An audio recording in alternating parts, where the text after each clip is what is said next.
दोस्तों, बॉडी में इन्फेक्शन होने का मुख्य कारण है कि जिस भाग में इन्फेक्शन हुआ है या तो वहाँ ब्लड की प्रॉपर सप्लाई नहीं हो रही है या उस भाग की जो इम्यूनिटी है, जो रोग प्रतिरोधक क्षमता है, वह बहुत कम है। दोस्तों, आज हम बात करेंगे बेड सोर्स के बारे में। दोस्तों, बेड सोर्स उन लोगों को होते हैं जो कंटिन्यूस बेड रेस्ट पर हैं, बेड रिडन पेशेंट हैं, heart failure, kidney failure patient या पैरालिसिस पेशेंट हैं, जो कई कारणों से बेड से चलने फिरने में असमर्थ होते हैं, उठ बैठ नहीं सकते, उनका टॉयलेट पॉटी सब कुछ बेड पर ही हो रहा है और किसी कारण से ऐसी अवस्था से वे उठ बैठ नहीं सकते, चल फिर नहीं सकते और लगातार लेटे रहने के कारण से जो हमारे पीठ वाला जो भाग है, जो कमर वाला भाग है, जो हिप रीजन का पेल्विस रीजन जो भाग है, दोस्तों वहाँ ब्लड की सप्लाई प्रॉपर नहीं हो पाती और कम ब्लड सप्लाई या प्रॉपर ब्लड सप्लाई ना होने के कारण से वे भाग सड़ने लगते हैं, वहाँ घाव बनने लगते हैं। और दोस्तों, लगातार बेड पर रहने के कारण से जो ये घाव बन रहे हैं, इसी को दोस्तों हम बेड सोर्स के नाम से जानते हैं। दोस्तों, यदि ये बेड सोर्स का प्रॉपर ट्रीटमेंट ना हो और ये बढ़ते बढ़ते यदि ज़्यादा कॉम्प्लिकेटेड यानी कि ये इन्फेक्शन ज़्यादा कॉम्प्लिकेटेड हो जाए तो दोस्तों इससे उस पेशेंट की डेथ भी हो सकती है। तो आइए, इसमें न्यूरोथेरेपी द्वारा क्या ट्रीटमेंट होता है, किस तरीके से इन बाउंड्स को बेड सोर्स को जल्दी हम ठीक कर सकते हैं, कम समय में न्यूरोथेरेपी द्वारा इम्यूनिटी को, ब्लड द्वारा इम्यूनिटी को बढ़ाकर और उस भाग की जहाँ ये बेड सोर्स हो रहे हैं वहाँ की इम्यूनिटी बढ़ाकर, वहाँ ब्लड की सप्लाई बढ़ाकर उन बेड सोर्स को हम काफ़ी जल्दी न्यूरोथेरेपी से हील कर सकते हैं। आइए इसका ट्रीटमेंट हम जानते हैं कि किस तरीके से इसका हमको न्यूरोथेरेपी ट्रीटमेंट करना है। तो दोस्तों, इसमें सबसे अच्छी बात यह है कि उस पेशेंट को ट्रीटमेंट के दौरान आपको उल्टा या करवट में नहीं लिटाने की जरूरत पड़ेगी। लेकिन दोस्तों, इस चीज़ का ध्यान रखें कि आप यदि पेशेंट को बड़े आराम से संभाल कर अगर करवट में लिटा सकते हैं या उनकी कंडीशन उल्टा लेटने लायक है तो उन्हें उल्टा जरूर करें, करवट में जरूर लेटाएं, जिससे कि उन घाव पर दोस्तों हवा लग सके और टाइम टू टाइम प्रॉपरली उन घाव की दोस्तों सफाई हो सके। इसका आपको खास ध्यान रखना है। चलिए अब हम न्यूरोथेरेपी ट्रीटमेंट जानते हैं। तो इसमें दोस्तों क्या करना है, आपको सबसे पहले पेशेंट का जो लेफ्ट लेग है यानी कि दोस्तों जो उल्टा पैर है उसकी ये तीसरी उंगली यानी मिडिल फिंगर और फोर्थ फिंगर में हमको ये ट्रीटमेंट देना है। और भी आगे ट्रीटमेंट है, आप पूरा वीडियो दोस्तों ध्यान से देखना और अच्छी तरह इस ट्रीटमेंट को समझना। अगर आपको कोई भी प्रॉब्लम हो, कोई भी आपको चीज़ समझ में नहीं आई तो आप हमें कमेंट कर सकते हैं, हमें कॉल करके पूछ सकते हैं, ठीक है। तो अभी हम ये ट्रीटमेंट हमको सबसे पहले ये थर्ड फिंगर पर हमको ये ट्रीटमेंट देना है। दोस्तों, इस तरीके से हमको ये फिंगर पकड़ना है, ये थंब से हमको ग्रिप बनानी है और फिंगर से हमको ये ट्रीटमेंट देना है। इसको नॉर्मल हम अपनी न्यूरोथेरेपी की लैंग्वेज में टो फिंगर कहते हैं, क्योंकि इनको हम टोज बोलते हैं इंग्लिश में। तो इस तरीके से दोस्तों पकड़ना है और इसको मूव करना है, थोड़ा सा टाइटली मूव करना है। थोड़ा सा इसमें दर्द होता है और इसको दोस्तों मूव करते हुए काउंट करना है आपको। ये 60 बार इस तरीके से देना है, 1 2 3 4 5 6 7 8 9 10। ऐसे आपको दोस्तों 60 बार इस तरीके से इस पोजीशन में इस उंगली को रब करना है, थोड़ा टाइटली 60 टाइम 60 बार। उसके बाद इसी उंगली को ऊपर की तरफ से यानी कि अंगूठा पीछे चला जाएगा और उंगली इस तरीके से आ जाएगी, इस तरीके से इसको टाइटली पकड़ना है, टाइटली पकड़ना 60 टाइम, 1 2 3 4 5 6 7 8 9 10, ऐसे 60 बार आपको दोस्तों 60 बार देना है। 60 बार आपने ऐसे दिया, 60 बार ऊपर देना है।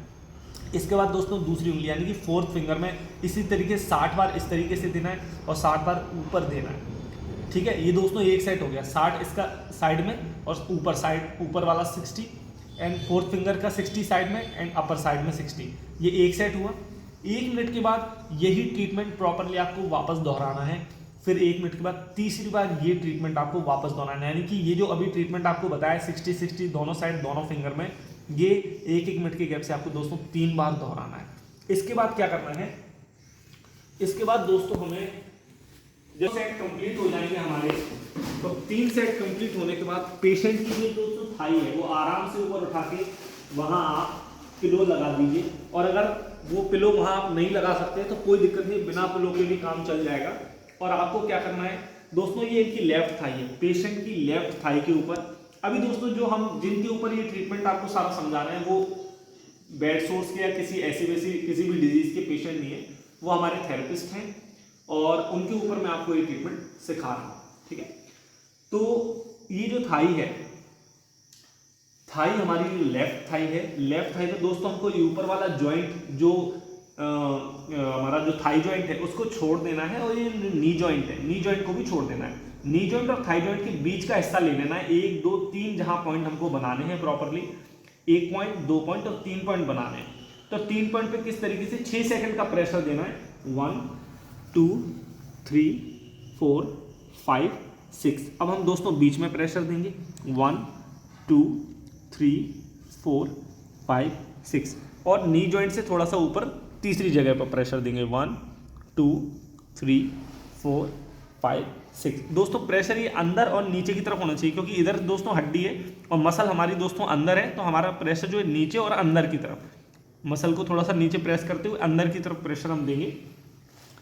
अब दोस्तों ये 3 पॉइंट बनाने के बाद हमको इस थाई पर और इस हाथ पर, ये एल्बो जॉइंट यानी कि कोहनी के जोड़ से लेके रिस्ट जॉइंट यानी कलाई के जोड़ तक हमको 4 पॉइंट बनाने, लेकिन ये इस बार हमको ना केवल थाई पर बल्कि थाई और हाथ पर एक साथ पॉइंट बनाने और 4 बनाने हैं। ये जॉइंट छोड़ दीजिए और रिस्ट का जॉइंट छोड़ दीजिए, बीच में 1 2 3 और चौथा पॉइंट बीच में आएगा। इसी तरीके से 1 2 3 और चौथा पॉइंट थाई पर भी बीच में आएगा। अब थाई और हाथ पर हमको एक साथ पॉइंट बनाना, दोनों चीजें आ रही है, थाई और हाथ दोनों चीजें आनी चाहिए।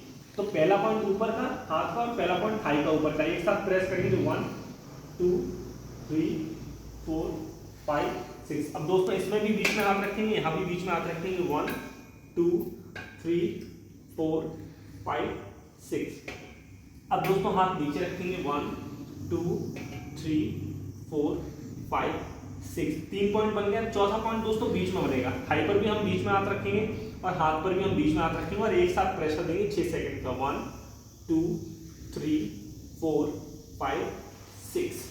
दोनों हाथ ऊपर कीजिए। अब दोस्तों हमको क्या करना है कि ये जो भाग है यानी कि चेस्ट का बिल्कुल बीच का जो भाग है, जहां स्टर्नम हड्डी होती है, यानी कि जो हमारी जो पसलियां होती हैं वो जिस हड्डी से बीच में से जुड़ी रहती हैं, उस हड्डी पर हमको, जहां दोस्तों हम ये भी कह सकते हैं जो शर्ट का जो हमारा फर्स्ट जो चेस्ट वाला जो बटन होता है, बिल्कुल लगभग ठीक उसी जगह पर आप जैसे यहाँ हाथ रखेंगे तो एक हड्डी निकली हुई, एक हड्डी बाहर हल्की सी निकली हुई आपको महसूस होगी, और ये लगभग थोड़ी सी रेक्टेंगुलर शेप में होगी, लगभग इतनी। स्टर्नम लगभग ये चौड़ी हड्डी है, काफी ठोस हड्डी है। इसी हड्डी पर दोनों ब्रेस्ट के बीच में हमारे जो ये बोन है, ये आप जैसे महसूस करेंगे इन उंगलियों से तो आपको हल्की सी निकली हुई महसूस होगी, बाहर उभरी हुई महसूस होगी। इस हड्डी पर आपको इस तरीके से ये साइड से 1 2 3 4 5 6 7 8 9 10 11 12 12 बार लेफ्ट साइड की ओर हल्का सा टाइट, बहुत टाइट नहीं, हल्का सा टाइट घिसना है। 12 ये देने के बाद इसी जगह चेस्ट पर 1 3 4 5 6 7 8 9 10 11 12 ये 12 घिसने के बाद दोस्तों 12 बार आपको इस तरफ रब करना है, और इसके बाद ये जो आर्मपिट है हमारे, वहाँ हमें 8 टाइम रब करना है। कितना? 8 बार इस तरीके से 1 2 3 4 5 6 7 8। तो दोस्तों हमने लेफ्ट साइड में 3 प्रोसेस अप्लाई किए हैं, 12 12 और 8। यही प्रोसेस हमको राइट में अप्लाई करना है। दोस्तों पहले आपको इन प्रोसेस को लेफ्ट में ही अप्लाई करना है, फिर आप राइट में अप्लाई करेंगे। तो इसी हड्डी पर सबसे पहले नोट करके बिल्कुल उसके ऊपर जैसे लेफ्ट में दिया था ऐसे राइट में 1 2 3 4 5 6 7 8 9 10 11 12 इसी तरीके से यहाँ इधर देंगे राइट साइड 12 टाइम, 12 ये हो गए।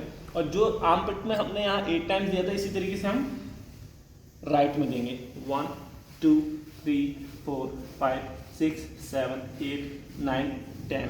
बस इसलिए सॉरी इसमें दोस्तों 10 हो गया, हमको 8 देना है। ओके, तो अभी हमने 12 12 8 लेफ्ट में दिए, 12 12 8 हमने राइट में दिए। इस प्रोसेस को दोस्तों हम एक बार और रिपीट करेंगे तुरंत।